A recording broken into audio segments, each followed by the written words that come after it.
Hi everyone, well I'm back from the land of Oz. The wizard, the wonderful Wizard of Oz. No, not that Oz, the other Oz. How's the serenity? So much serenity. Yeah, that's the one. That's not a knife. Yeah, okay, yep, that's the one I'm talking about. I want to be effluent, Mum. Effluent. You are effluent, Kim. Okay, you can stop. I think they get the idea. It was fun going to the Star Staff Conference. It was put on by Dylan O'Donnell. And remember, everything is meaningless. Down in Byron Bay. Met some interesting people to talk to. It was really nice. I met Chris and Yolandi from Taupo. Hopefully I've remembered your names correctly. And I also ran into Don from Don Astronomy. You should check out his channel. I'll put a link below. Yeah, he's got some fantastic videos, especially love the ones where he's doing his automation of his observatory. Just the ingenuity there just blows my mind, but very, very clever. Yeah, so it was great fun. There's no other real sort of astro conferences like that down here in the Southern Hemisphere, so I was due to go to it in 2020, but that got scuttled. Thanks very much, COVID. And I don't know, maybe there'll be one in 2026, not sure, we'll see. Anyway, this video is about an image I took in Spain, or with the rig from southern Spain, and it's of the Crescent Nebula. Now, I'll show you the image I took, and I was pleased with the way it came out. But some eagle-eyed person, Niall McNeil, who's also on Astro and also has an amazing gallery of images, spotted something in my image related to one of the stars, and I did a little bit more investigating, and I'm not sure whether this finding is real or whether it's an artifact or whatever, but I'm hoping maybe to get some help from any of the viewers who have imaged the crescent and they include this particular star in the image. It's a little bit further away from the crescent, so it would sort of need to be more of a wide field. But anyway, I'll show you what I mean, and we'll get onto the computer and I'll show you the image and I'll show you what we found. We'll look at the image here in Astrobin, and this is the image that I did. I had the Crescent Nebula sort of offset from the center because I knew it was going to be a more wide field view, given that my focal length is only about 540 millimeters. And not sort of close up like a lot of images are. But I did want to capture some of the nice nebulosity above it, etc. If we just zoom in, you can see the Crescent Nebula with its nice O3 envelope around the outside, and you can see the clumpy look to the nebula, as I talked about in my previous video about Wolf-Rayet stars. And in the middle here we have Wolf-Rayet star 136. If we just zoom over to here a little bit, we had the Soap Bubble Nebula here, and as I said, just some nice features of the HA nebulosity above the crescent, well, above in this particular image anyway.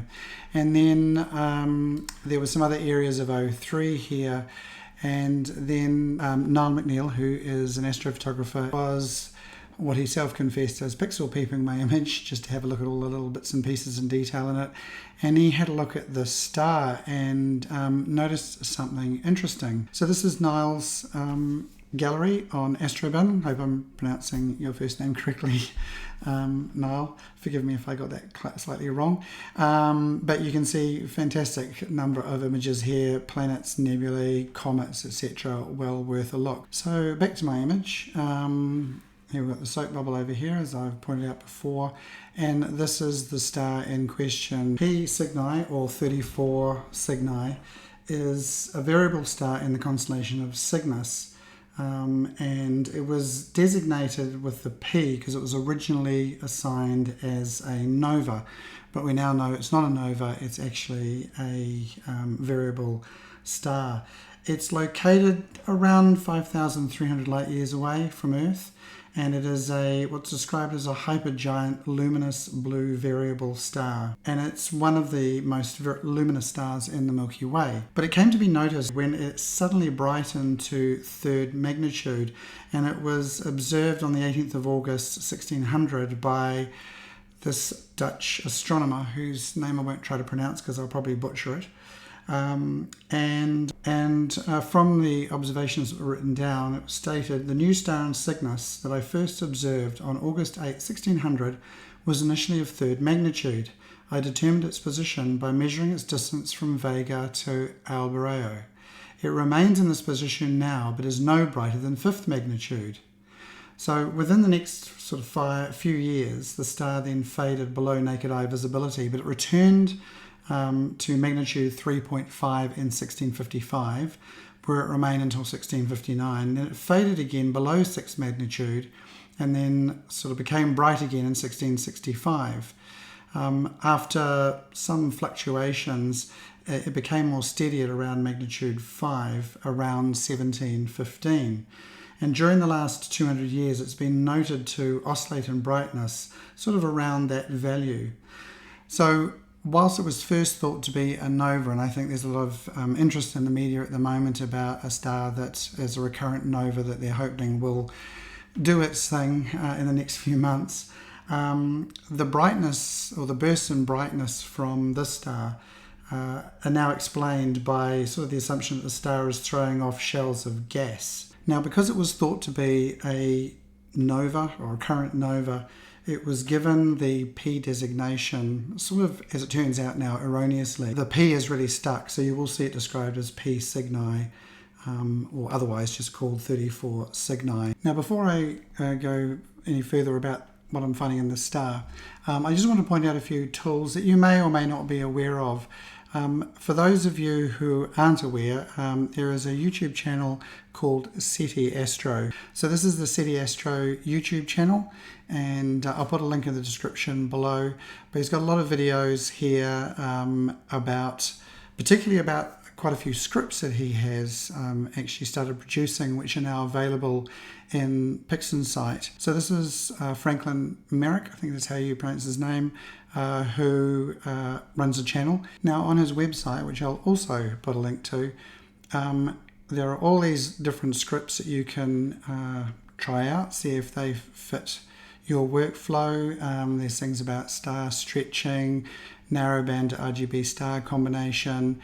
There's a statistical stretch, so his version of stretching your image kind of more automatically, a little bit like, but different, a little bit like the Easy Processing Suite soft stretch way of doing a sort of a one button push type thing. But have a look at the video.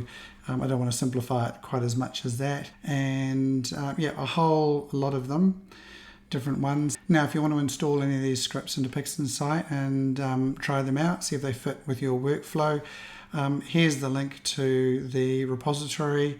And like a lot of other things, you just go in here, you go to resources, manage repositories, and you add it in there. And then once that's in, you go to updates and check for updates, and it should find them, and then you can install them. Once they're installed, if you go to scripts, you'll see another little menu here called SETI Astro. Now, I don't know exactly what I did, but I ended up putting doubles of a couple of them in. But anyway, you can see there's the automatic background extraction one. There's this script, which is a new one, which I've only just come across, called Fame, and I think it's named similarly to the game script, but instead of the game script relying on, kind of a bit of a tedious way of making masks, this one allows you to do them freehand. And I must admit, I've been waiting for something like this for a while, because the way of making masks in PixInsight is a little bit clunky, I think, and that's where a lot of people turn to Photoshop, because you can have a lot more control over exactly what shape you control the mask. So he's got a freehand tool here for creating masks exactly the shape that you want, which is great. But the one I wanted to talk about was this one called What's in My Image. Now, I got no astrometric solution for this final image, so I'll quickly give it a plate solve and come back. Okay, and we're back, and I've just done an image solve for this. So yeah, the tool that I was talking about, wanted to tell you about, was under this one here called What's in My Image. Now, when you have a an image and you're sort of scrolling through having a look at some bits and pieces and you think, oh, there's an interesting little object or an interesting star, I wonder if I can find out something more about it, this is the kind of tool for you. So if we have a look down, I'm just going to move down into the target to this area here. So we can see this little object here looks like a planetary nebula. If I hold down Shift and I create a circle like that, and then what I can click up here is I can query Simbad. Now going and trying to find this information from the various catalogs can be quite time consuming often, and this really simplifies things and makes it a whole lot easier.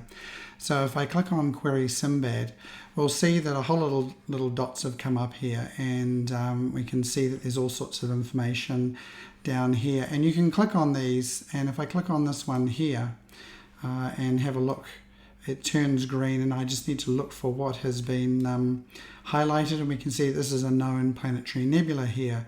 And if I double click on that, it'll take me to the Simbad or to the website here, and I can find out some more information about this planetary nebula. So if you're trying to determine whether you've found something new in there or whether there's something sort of known, you know, you can go ahead and do that. There's a lot of information about some of the other things. So that's a star. This one here, if I click on that, it's eclipsing binary star, and it highlights it there. You can go through these down here. There's a variable star over here, and if I just zoom over to 34 Cygni and I do the same thing again, do Shift and pull a little circle out there and do Query Simbad again, you will see it'll highlight things including the star. So I'm going to just click on the star here, and let's just find out where it is. And here it is. It is a blue supergiant star. We'll double click on that. It will take me to find out more information about it, and you can see here it's mentioned as a blue supergiant. So yeah, really interesting tool for finding out what things are in your image. If you think you found something new, you can query it in something like this. And although I haven't fully checked this out, there was a recent update to this tool where I think under an advanced search, this comes up here, and you can sort of tick possible objects that you want for it to find for you all through here, quasars, you know, all that sort of thing. But have a look at his video on it. It'll give you a more full description on how to use it. But I just thought that was a great tool for finding out very quickly what's in your image. Just another example, if I just do Shift here across around the soap bubble, obviously if you find a planetary nebula, it's useful if you can find a central white dwarf star which might be responsible for the planetary nebula.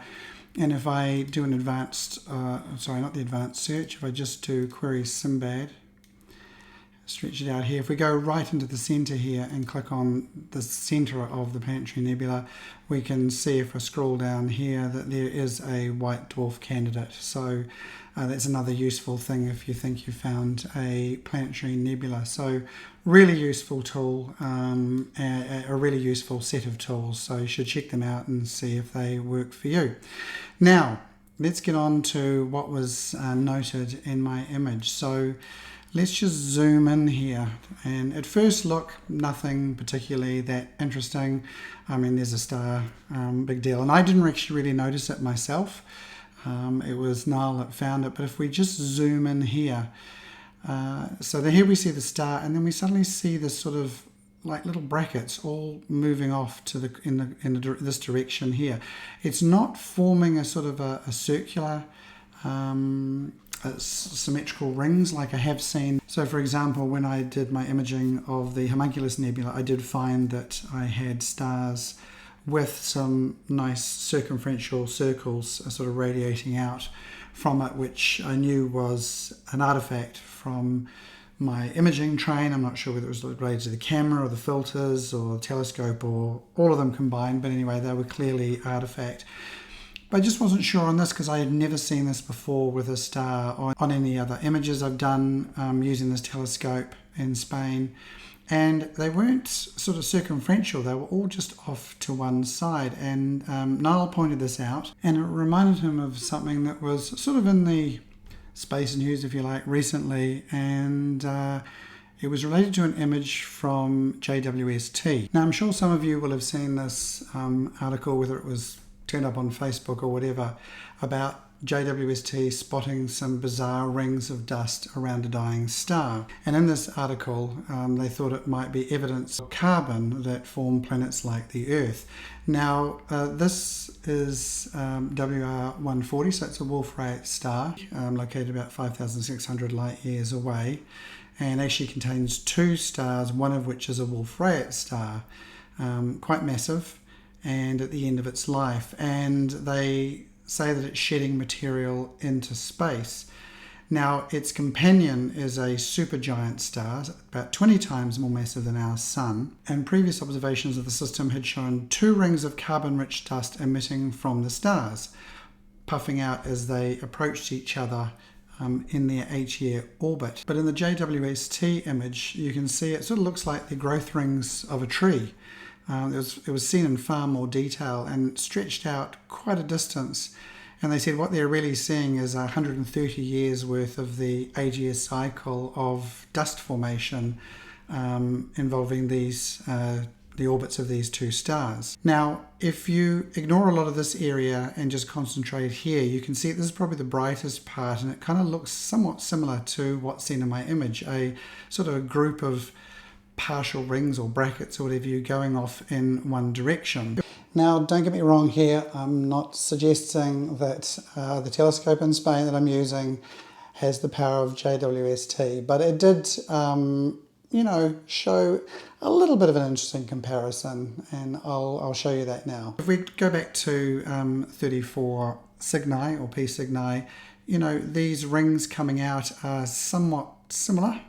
I'm not saying they are exactly the same thing, I don't know, and I can't completely exclude an artifact, but it is interesting that it is not a concentric rings here, it's just a sort of a group of sort of bracket shaped lines coming out, which could, for example, just be the brightest part of more prominent rings as is seen in that JWST image. Now, just to show you the raw stacks, I've done nothing to this other than blur exterminated, just to shrink the stars down a little bit and sort of make various features a little bit more obvious.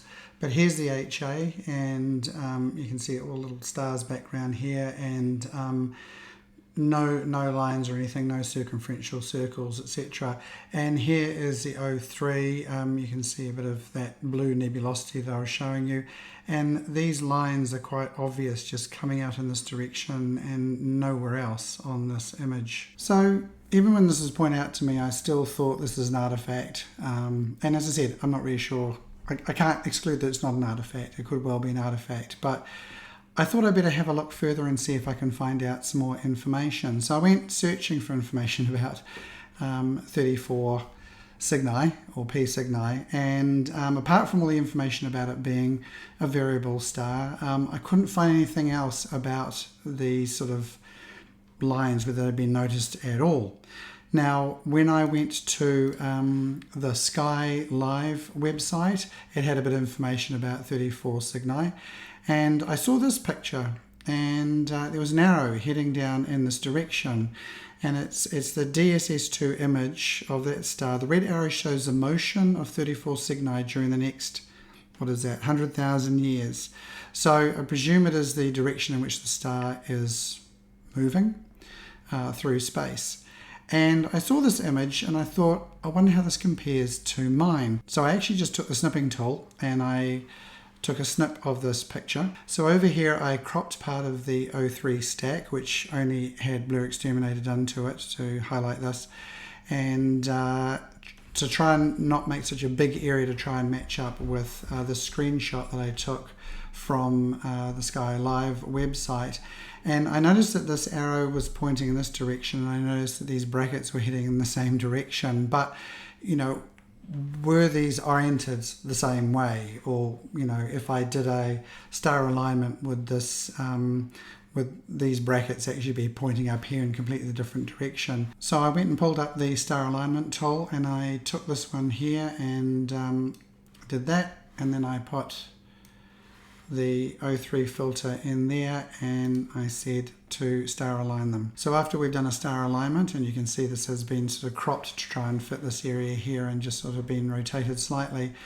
If we zoom in, we can see that this arrow is pointing down in direction, and this is in fact pointing in the direction of this arrow. And I know that the orientation is correct here. It has done the correct star alignment. If we look at this star here and then these two little stars up here, we can see it's this one and these two stars here. And if we look at these three sort of making a triangle, we can see they are making a triangle here.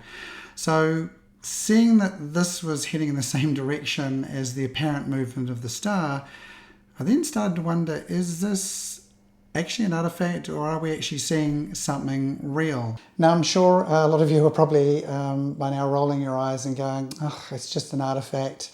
You know, why has he spent so much time pursuing this?